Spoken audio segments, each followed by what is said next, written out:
Hey everyone, and welcome back to Lights Out Latest. My name is Tristan, and I am joined by my fellow Formula One friends Marina, Jason, and Zoe. We are ready to talk about everything Formula One. Let's just jump right into it. Let's recap the awesome weekend we just had in Qatar. Jason, let's get it, man. How we doing? It's been great. It's been a sprint weekend, so we had competitive sessions Friday, Saturday, Sunday. Let's start with Friday. We had qualifying for the Grand Prix. Of course, just the one practice session. So we saw something interesting. We saw Stroll really struggle, um, and he was uncharacteristically really Very upset. emotional. Yeah, very Yeah, he got emotional, out of the Stroll. car, pushed his trainer out of the way, gave a terrible media interview. Um, so So what do you all think? Usually Yeah, cool, calm, and collected. Any yeah. result? Daddy's money was just a little bit upset. You know. Whoa, whoa, whoa, whoa. Stroll's not that bad. Well, hold wow, on now. he Now we went there. do He we went there. his father does own the team Whoa. now. Now, well, so very uncharacteristic. Obviously, we understand the man is having a not great year. Not entirely his fault. He's not exactly in the fastest car on the grid, but at the same time, you see Alonso striking with podiums at the beginning of the year. You know, he's been pretty consistent.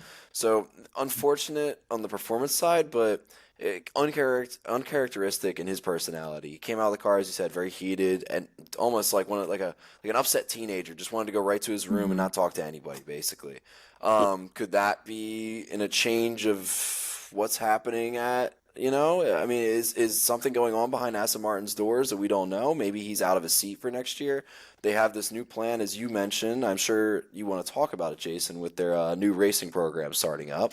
Yeah, so as you know, Aston Martin just announced that they're going to be in the World Endurance Championship and Le Mans. They're going to race in 24-hour Le Mans with their new Valkyrie car. I'm sure they're looking for some top class drivers right now. And if Stroll isn't going to make an F1, maybe he could have a shot at Le Mans. I mean, credit where credit's due. Stroll is a multiple podium finisher, has pole positions. He's obviously deserved a seat in the top class of motorsport, but right now, with other talent like Felipe Drugovich waiting in the wings, I don't know. The conspiracy theory in me thinks that it's ready to be decided, Stroll Le Mans, Fair but enough. we'll have to see for that. Alonso qualified fourth. He did an amazing job, put ahead of both McLarens on Friday, Hmm. and only behind the two Mercedes and Verstappen. So Yeah, we'll see. Alonso and it's different Stroll has this that. week. Yeah. So between the two of them, there's just been such a performance difference. It's left everybody questioning. But let's not forget. I mean, Tristan said it. Daddy's cash. I mean, I don't think he'll ever be out of the seat unless he says, "Dad, I don't want to race anymore." With that being said, if he's like, "Okay, let's go to Le Mans," then that seat could be open for someone else. But I do feel like maybe it's time for them to, give that seat to someone else. As a Brazilian, I'd love to see Felipe Drukovic in that seat, but you never know. I You never also know. think with the Right. interview and like him being kind of aggressive with his trainer, Hmm. it's just so uncharacteristic because I'm so used to him seeing him like, "Oh, I'm not qualified my teammate. I don't care. Who cares? Doesn't matter. Yeah. We'll get it in the race," and then you DNF in the race. So it's just very weird, I think, for me to see so much emotion out of him. So I Yeah, it was fully definitely a agree. little tantrum there he What do you think, so? Do you think he's out of his seat? had. I think that if he wants to stay, he's gonna stay because of his family and everything. And I think if he wants to go, he can try it out and go, maybe come back and Fair go. enough. He's got the connections, so I mean, Yeah, if he wants to he stay, wants I feel to like like there will always be better. a spot of some in some shape or form. Possibly not Exactly. F1. F1 just might not be the mold, but absolutely. Yeah, we'll have to wait and see for the former F3 world champion, not world champion, F3 champion Stroll, where he's gonna go. There you go. So we also had a lot of track limits drama on the Friday. They actually had to modify some of the turns there, narrow some of the turns, reduce the speed. But of course, we know that got a little bit more dramatic in the Grand Prix. So let's go to Saturday. Saturday, we had McLaren go 1 and 2 in sprint Mhm. qualifying, which was just ridiculous. And it wasn't Norris, it was Piastri on pole for the sprint race. I think he's the best rookie of the season so far. He's outperformed, he's matched Norris stride for stride or bettered him. Um, so yeah, qualifying. Do Agree. you think Verstappen in third for the sprint? What do y'all think? I I just like think seeing that him there. Yeah. I don't, but I just think that Piastri did a better job. I mean, you Mhm. can't say that Max made too many mistakes. There were so many track limits. Lando was on himself saying, "I'm stupid. You know, what am I doing? Why can't I put this lap in?" I mean, he did make so many mistakes in both qualifying sessions. And granted, he wasn't the only one, but I do think that Verstappen did make a mistake on that last lap. He aborted his last one because he was outside of track limits and he knew it. On in main qualifying, not in the sprint, but I don't know. I think, like Zoe said, it was kind of refreshing, but it didn't matter too much in the end. Well, obviously it didn't matter too much when the man he Yeah. clinches the third championship in the race. He doesn't even get to freaking win it. So, Yeah, he just needed to play safe. yeah, I mean, it was just cool regardless. Seeing Piastri has really taken a helm here in the past couple of weeks. I mean, obviously the two guys have been so quick, Lando and him, but at the same time, like we're seeing a lot of pace out of the rookie. And just like you said, Jason, I fully agree. He's been the best, definitely the best rookie in the field so far. It was cool. It was cool to see McLaren 1-2. I think the last time we really saw them at the top of the board like that was when Ricardo was still racing for them. What? It was him and Lando that got the 1-2 finish, and you guys are gonna have to get me on the date. I don't know what race it was, but That's I 21. think you have to give. I believe. Oh, 20. Yes, that's on. Yes, spot on. 21. Yeah. Yep. Yeah, you So, have to Where give they- credit it was to just cool. McLaren and their car too. So, I mean, and I do feel bad for Lando in that sense as well, because Piastri did end up going on to win the sprint race. And that makes it, Lando's been there for so long. Carlos has gone on to Ferrari, got his win there. His other teammate, Danny Ricciardo, got a win at McLaren. McLaren's only win in a very long time. And then Oscar goes and wins the sprint, and poor Lando is left without a win yet again.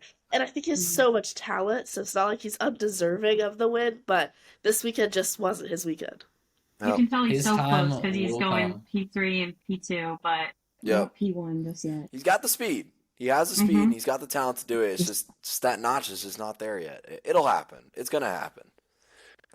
Yeah, one rookie who did not do well was Liam Lawson. He kind of just spun out by himself in the sprint race. The kid I've been hyping up for weeks. Yeah. Yeah. He's not in a seat for next year. I mean, we'll see where the shuffle goes, but he's been doing good, and he deserves a mistake for being so new, so short notice. Yeah, I mean, come I don't on. think anybody's mad at him for that mistake for sure. But the No. sprint race did have 3 safety cars, not 1, not 2, but 3 safety cars in 19 laps. Like you said, that first one was Liam spinning out all by his lonesome in the first lap. Then Logan proceeded to do it as well. Rookies, just rookies. Poor It's rookie rookies. mistakes. That's the reason why the term exists, you know. But It hey, happens. Verstappen won his 3rd world championship. He finished 2nd in the sprint. Just needed 3 points this weekend to seal it. He got it done in the sprint. He actually And didn't even need to finish P2. He only had to finish P6, or Checo, in theory, had to finish. But Mhm. that 3rd safety car was Checo and Ocon and Hulkenberg I trying was to gonna go, say, and 3 and 1 just doesn't go. do we It- dare talk about another horrible Checo weekend? I mean, Horrible. Yeah, Let's that talk crash about it. wasn't Let's his talk about fault, it. but the Grand Prix was pretty horrid. for horrible him. doesn't necessarily And- mean it's his fault, but it wasn't not horrible. Yeah. Had 4 episodes of the Lifestyle Latest podcast. Not one of them has been a good Checo weekend. Not one. Maybe we're the bad luck. Maybe we. No. I don't know. I hope not. No, I think Checo is just out of luck. 100%. Fully agree. I mean, he had that issue, that crash in the sprint, which automatically inherited Max, the championship. Well deserved. Everybody knew it was coming. One thing I wanted to touch on related to that was that Max cannot win a championship a normal way, ever, because in 2021 we had the whole Abu Dhabi thing. We're not going into that because I don't want to be forever hated on the internet. 2022, nobody knew he won it until Parc Ferme after Leclerc got the penalty. And then everybody's like, no, it's half points because we didn't finish full race distance. And they're like, no, it's full points. You won. So it was a bit like And then, celebration kind of yeah, down. yeah. And then this year, he wins during the sprint. Yeah, that's what I was about to say, yeah. A cool fact that I did want to mention also. He's only the second driver to ever win a championship on a Saturday. Anybody know who the other driver was? Why That's else a would they be great racing on a trivia Saturday? question. I do not know. I'm gonna guess I don't know. long time ago. Had to been like the 80s or something. I think it was like the 90s. 90s? Was somebody Shot just in the dark. qualified? I'm gonna say Michael Schumacher. No. I'll give you a Damn. hint. It's from my country. Oh, wait. It was Senna? Senna 92. Nope. I'll give it to you guys. It was his very own father-in-law, Nelson Piquet. Keeping it Oh my God! Yeah. Okay. keeping it in the family. And speaking of which, his girlfriend Kelly was also there to celebrate, which was very cute. Yeah, it's cute. But How yeah, did he win it on the Saturday? Was like one of his competitors disqualified or something? I don't know. Huh. I, That I, will have to be something that we will look have into. to be that'll have to be a comment down below, guys. If you guys are watching and you know why or how Nelson Piquet won his championship on Saturday, please comment down below because we'd love to know. Educate the lights out latest crew. 100%. So now I think we should All probably right. get to talking about the race. Yeah. Or had qualifying. Breaking news right before the Grand Prix that Pirelli and the FIA mandated 18 lap stints for all tires. And with a 57-lap race, that meant at least 3 stops per driver. And especially since all the drivers didn't have 4 new sets of tires, used sets, the used laps counted towards 18 laps. We saw some drivers go 4. Was there even 5 stops because don't of the think early safety car? 5 stops because of the timing of the only 2, was it 2 safety cars? I think it was 2. Two. Yeah. The only 2 safety cars. But there could have been 5 stops. But there was definitely a 4 stop. I think George did a 4 stop Yep. after his very unfortunate for him collision with his teammate. Thoughts on whose fault that collision was? I'll have to go Hamilton. Going Hamilton. Okay. Yeah. But I why? think, I mean, if you see, like, when I watched highlights, I saw him just, like, totally cut right in. I think he was, like, it looked like he was blindsided on that side to me, that he just didn't see what was going on. Yeah, no, I fully agree. I think it's a classic almost like a what's the meme? Grosjean. Oh my God, what's the meme? He wrecked me when it was Grosjean He wrecked turned himself. into me. Yeah, he turned into me. Yeah, it was Yeah. basically I'm a wearing a classic Grosjean moment like shirt. that. Yeah. Because we look at the Because- post-race comments, and Hamilton literally just said, "Yeah, my teammate wrecked me." Also, side note on this has been a couple weeks now of actually battling between those 2 teammates. We look back at Japan; the 2 of them were racing side by side really hard. It turned into a discussion afterwards where they even told the media, they were like, "It's not really a big deal, but we have talked about it." This is another week where Hamilton and Russell are going at it on the track. Got way more intense this time. But yeah, I agree with Zoe. I feel like it was Hamilton's fault. I mean, it's just one of those deals. I gotta give props to Hamilton. He actually came out on social media after in interviews and said, "Hey, I looked at it. I My turned right into him. Couldn't see him. It's my fault." Yeah. And he apologized, which was really nice. And thankfully, Russell recovered to 4th, which was really amazing. I think he went from last to 4th, like incredible. But Incredible. yeah, pretty rough out there Yeah. for Where Hamilton. was Russell supposed to go? Yeah, Like- Hamilton. Yeah. Yeah. And that's why for me it was definitely Hamilton's fault. But also, people talked about this 2 years ago, when George and Hamilton became teammates, and they said, okay, they don't have a competitive car now. What's going to happen when they do? Because these 2 guys both want to win so bad, but Mercedes owes so much to Lewis, and I feel like they'll always owe him that 8th championship that he should have won in 2021. So, Man, I don't I know. gotta- I don't know that. I don't know. That one. it's tough. It's a tough one because obviously then we can look back on like almost like a Rosberg situation when him and Nico were teammates.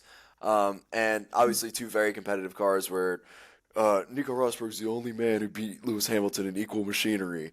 You know, like I mean, I'm pulling a lot of memes this show. Let it be known. But at the same time, does Mercedes really owe Hamilton another championship? The man has seven championships. Is there As long anything as they give him owed a there? chance. I understand. Yeah, if we look at 2021, the chance is deserved for sure. But Actually, yeah, if you rid of if you could rid of Abu Dhabi 2021, Max still wins the championship. yes. So, in my opinion, Max had a better season that year. But again, I'm wearing a Max shirt, so I can't really be quoted on that. I've had infinite amount of discussions with my grandma about this. She's a Lewis fan. She watches the podcast. She's gonna love that I'm talking about her. But anyways, there was also the whole Felipe Massa Crashgate stuff that we talked about last episode, and we talked about the episode before, and the episode before that, because it's been going on for weeks and weeks. So, technically speaking, for me, he's a 6-time world champion. Fair enough. Pop that there. Fair Jeez, enough. that's a hot take. That is a hot take, but Yeah. honestly, I mean, I feel like you get a lot of the F1 community on your side with that one. I mean, Really? I would say so. I think so because there's a lot of drama llama stuff behind Lewis's championships. 2 of his championships are under contention in the eyes of us, for example, the viewers. Yeah. So, you know, I mean, at the end of the day, I wouldn't say you're wrong at all. But I will give props to Lewis because at the end of the day, win or lose, he's very respectful with it. And he went out there, he was mad at the moment, and he walked across the track, which was actually popped up as under investigation because you're not supposed to cross the track. And That's funny. But then he went back, he watched it over, he said, my fault, and he went and apologized to George as well. Anyways, The race. So yeah, The four race. three The race. stops, 4 stops. It was pretty wild out there. Obviously, amazing job, Piastri and Norris. They just blew away the competition. My driver of the day definitely has to be Russell from going like 19th to 4th. That was insane. And then also another shout out was Guan Yu Zhou going into the points into 9th You're place. taking mine, Jason. That You're was- taking mine. Great one. So everybody, what's your driver of the day? Tristan, why didn't you talk about Guan Yu? Yeah, so I mean, we don't even need to talk about just the man himself, but Alpha as a whole. Obviously, both cars getting in the points, both running very similar pace-wise. Zhou qualifying last on the grid, qualified P20, but managed to get that car all the way up to 9th. Obviously, had a couple cars drop out, like we talked about. We had Hamilton drop out. We had Sainz not even start the race because of the fuel issue. Yeah, talking about that, he had a fuel leak and Yeah. did not race. And on top of that, Hulkenberg got a 10-second penalty for starting in Sainz's grid spot on accident. Yep. And when they showed the replays, you could see him trying to reverse, then realizing it's too late. He You realized can't reverse on the grid. Can't Yeah, reverse the grid, Yeah. but over. he was in the wrong spot immediately because you're all just following each other in. But continue, Tristan, so you're saying because I didn't realize we forgot to talk about that. Yeah, no, it's all good. I mean, I was just very, Perez very started impressed pit to see lane. the Yeah, Alpha, Perez see started the pit Alpha lane, teams yeah, getting a little bit of speed behind them. So, and obviously, as soon as you mentioned Russell, I was like, yeah, he was gonna be my driver of the day, but I'll change it up. I was gonna go with Zhou, and then you mentioned Zhou, and I was like, so, but yeah, Zhou Guan Yu is definitely my driver of the day, 100%. What about you, Zoe? I have to say, I like to do like little driver of the weekend. I think it was Piastri at the second and like the All first and right. second. I'm really happy to see him like just show him what the car can do. Both of them show him what McLaren can do. Like, yeah. I like Yuki, I saw more of him. I like that Well, poll, driver of the weekend, because yeah, we did have a very long weekend. Yeah. That's obviously an excellent choice. Piastri had an amazing weekend, so I love that. Yeah, that's awesome. I really don't have a driver of the day that will make you guys happy because what I'll say is if you take what Perez is doing at Red Bull, you have to make Max driver of the day every weekend because Max literally lapped Perez this He Yeah. race. driver of the year. He was He's so safe. champion. Perez had 2 or 3 penalties this week, Three. this Grand Prix. 3 second penalties and he started from the pit lane. Yeah. I mean, That's a singular point. puts him 30 points ahead of Hamilton in the championship. If he loses that P2, I fear for his seat. I do. Not that That's it's fair. fear for me, because I'd rather see him maybe potentially see someone else in that seat. Anyone, because I just feel like there's so much potential in that car. And Red Bull, I mean, by the championship, it doesn't feel like it as much, but they're kind of running one-legged. You know, Leclerc has 2 solid drivers. Ferrari usually have 2. This weekend, unfortunately, they just had the 1. No fault of Carlos Sainz. Mercedes usually have 2. Aston, you see the issues they're having because they only have the 1 driver. Yeah. So I'm gonna have to go Max, my driver of the day, driver of the weekend, because he also took the drivers championship, which I think was very highlighted and not highlighted enough at the same time, because everybody expected it to happen. Everybody knew it was gonna happen, but anyways. Yeah, Red Bull's such a high-performing car, so like they should have 2 drivers up there. I was gonna say Red Bull's actually kind of an anomaly of the field right now, where I think you look at like Mercedes, you look at Ferrari, both drivers are very equal in comparison on both teams. Yeah. Where Red Bull, you literally have almost like a ball and chain situation where Max is soaring ahead and Checo is just lagging behind. But I also agree, again, I hate to keep like, just regurgitating, but like it was covered not enough, but in like, I think the best way possible, the championship, because we've known this. The man wins 14 races in the year. I mean, come on, it was almost a guarantee that he's going to win that championship. So the record just keeps stacking up, right? I mean, he's now led the most laps in a singular season of all time. Nobody has led as many as him. Nobody's won 10 in a row. He was the youngest ever race winner. He joins the three timers club with Senna, PK, Schumacher won 3 in a row, Vettel won 3 in a row, Hamilton won 3 in a row, and going back even further with some huge names. I mean, surely that puts him in the GOAT discussion at least. Oh, for sure. He's getting close. It's very hard to compete with that. He's just so young. He's still 26, so it's hard to compare. But I heard De Vries is 27, 28 now, and Max is like crazy. how many years? Yeah. It's honestly not unfair to compare him, like if we were to cross sports, to like almost like a Bryce Harper or a LeBron, where his career started out so young, but like with immediate success, basically. I mean, and both of those, I mean, I'm not going to sit here and say Bryce Harper might not be the greatest baseball player of all time. He more for 100% is not. But LeBron James is arguably possibly one of. So, like, could we see that with the rest of Max Verstappen's career? Who knows? If they get the car right, I don't see why he couldn't be. I mean, if we're considering that he's for sure retiring in 2028, that could make him 8-time world champion by the time he retires. Right. Does that make him the greatest of all time? Isn't that like one of the longest contracts in F1 history? 2028. I mean, Stroll's contract isn't confirmed because his dad owns the team. But, longest contract in F1, 2028. I can't believe that. Yeah. It's crazy. Well, Leclerc has the longest contract in Ferrari's history. Even with all the success that, Schumacher had at Ferrari, everybody previously, he has the longest contract. I think that it just shows that these contracts are getting longer and longer. We're starting to think more about mental health as well. And Bottas spoke about it when he left Mercedes, was these 1-year contracts.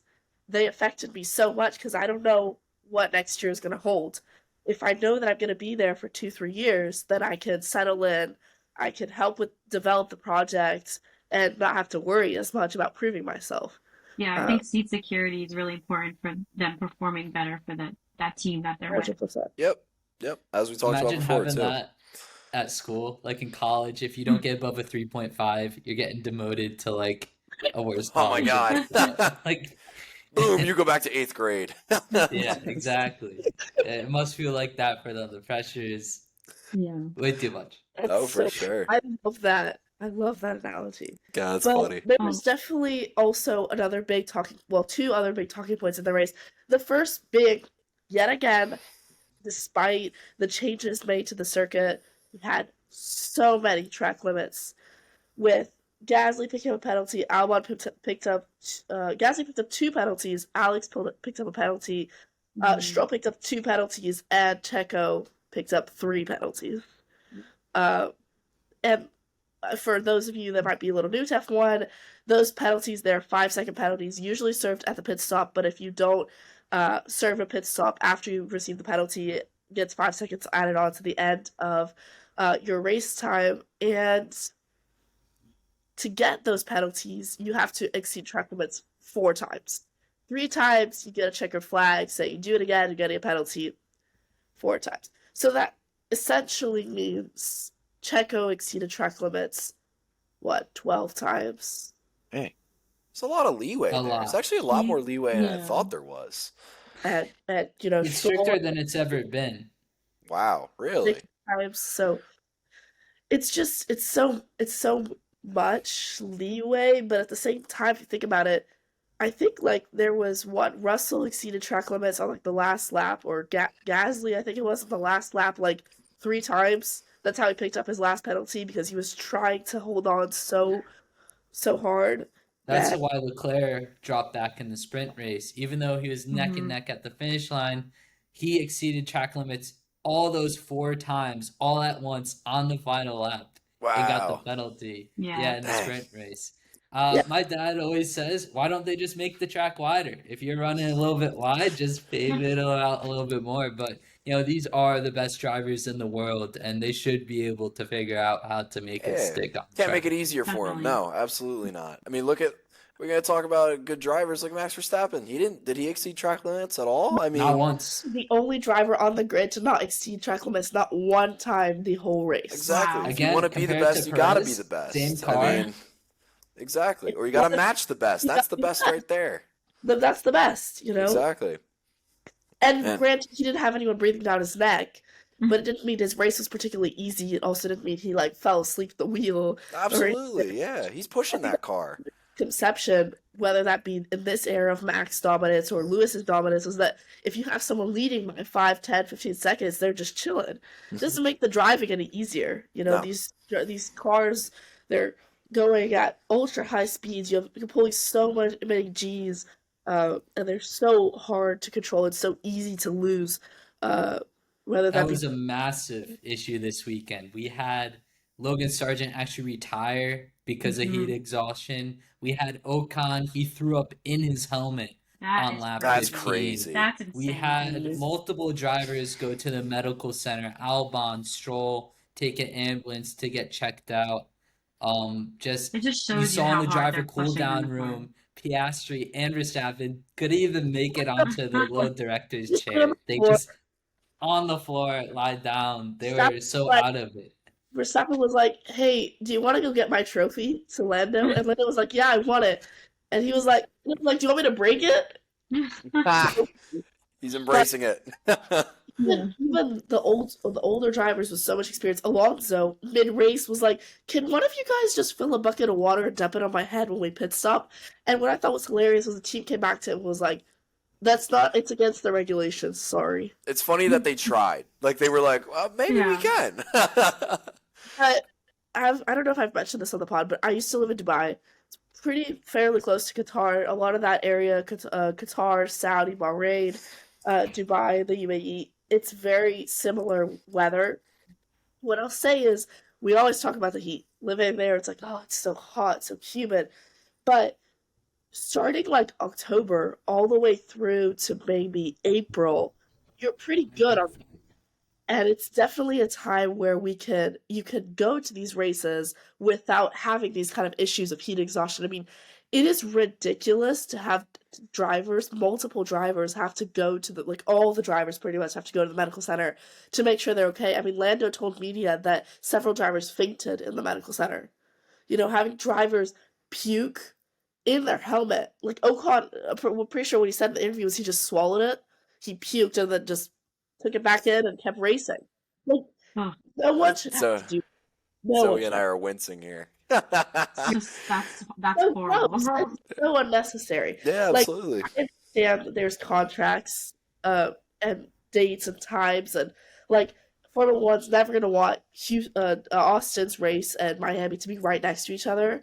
because then people will just pick one, right?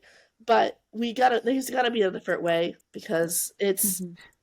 it's way too early to be in that area of the world. There is a huge discussion about scheduling of saying, oh, why do we fly from Europe to North America and back to Europe? Why don't we just have all the European races and all the North American races?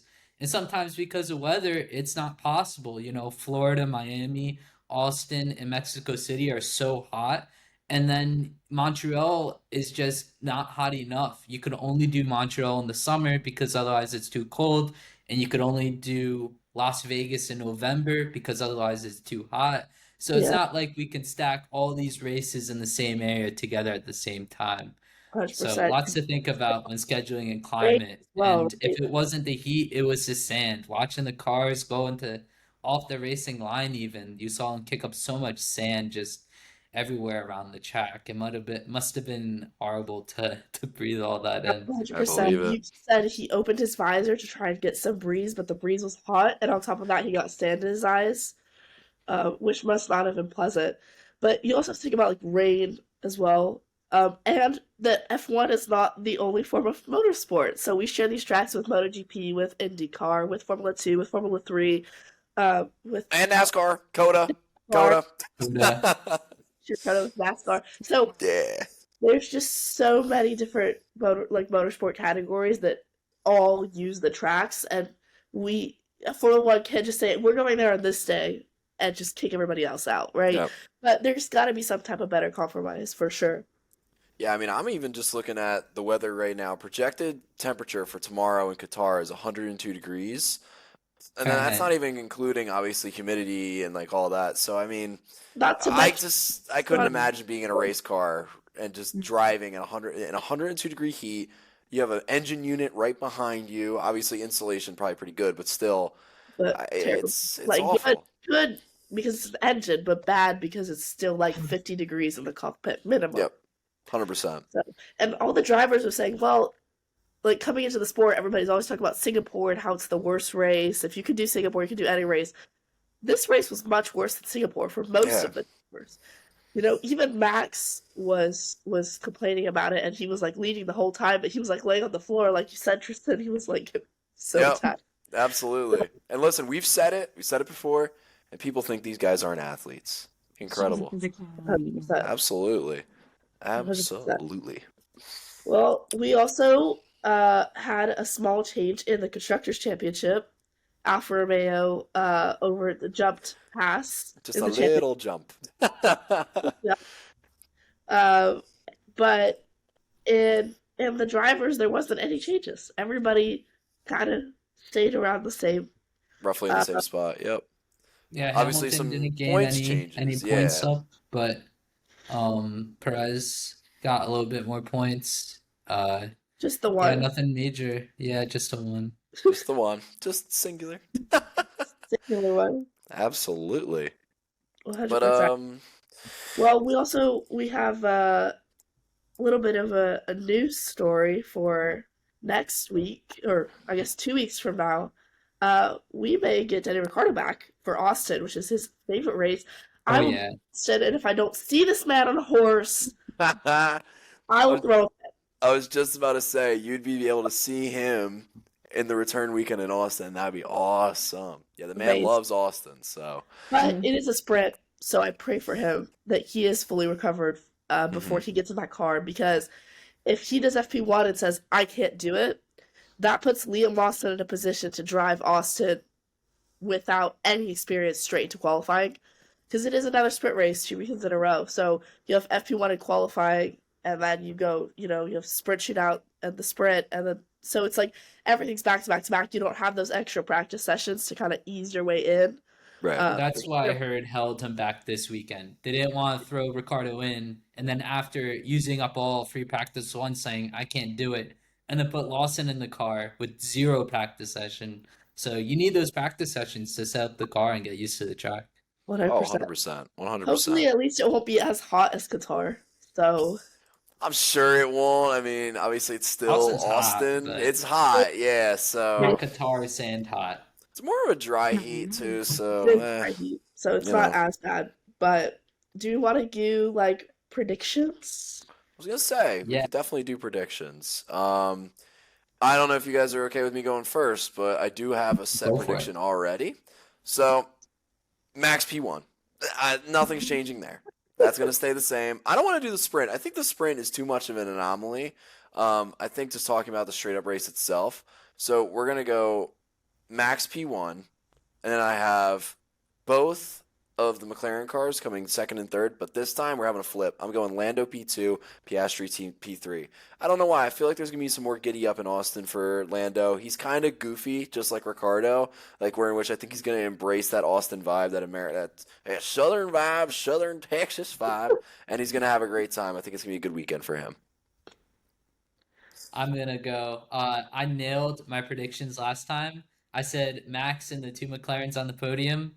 Whoop, they got him. I also There you said go. Albon as my dark horse, and even though he didn't do too good, he got points in the sprint and he led laps today. So nice job, I was Albon. so happy to see Yeah. that. See I that was golf just- car You just get in the and lead. I was like, what is Albon doing up there? And then I realized he was actually legitimately first. It was great. Yep, It was bird. amazing Of course. to see Albon, succeeding. Yeah, Um, Yeah. going with what Tristan said. Same poll. I have So to agree everyone that- has All everyone right. Max and the two McLarens. I think Mercedes Big has a sign. shot. They showed a lot of pace, and Hamilton crashed out, and Russell recovered to fourth from last. So I think we're gonna see Verstappen, Russell, and Norris. Verstappen, Russell, Norris. Norris. Okay, but That's my everybody, prediction. so everyone has Norris on the podium at least, Yeah. And Verstappen. and Verstappen. Well, Verstappen as I well. hope But Verstappen Norris as well, but I have a feeling Carlos is gonna be a bit mad after not. oh yeah, The anger drive. Fast race. the redemption race. I'm gonna go with Carlos P3, and this is like a huge, whoa, probably not gonna happen. But Will Buxton predicted Alex Albon will be on the podium today, so I feel okay putting Carlos on the podium. Fair You're not enough. insane as Will Buxton. I don't No. think anybody Will is. Buxton has some crazy race predictions, but it's been a hell of a race weekend. It's been crazy. It's been wild. We had a blast talking about it during the race and then after here with you guys today. Comment below if you guys have any comments, if we missed something and you want to tell us about it, or if you think that we're completely wrong and Max isn't going to win in Austin for some crazy I reason. dare you to fight that. Totally. Singapore. But thank you for watching the Lights Out Latest podcast. And next episode won't be a race recap because we don't have a race next weekend, but we will have a very special guest. So stay tuned to find out who that is. So goodbye from us. Rock on, everybody. See ya. Bye.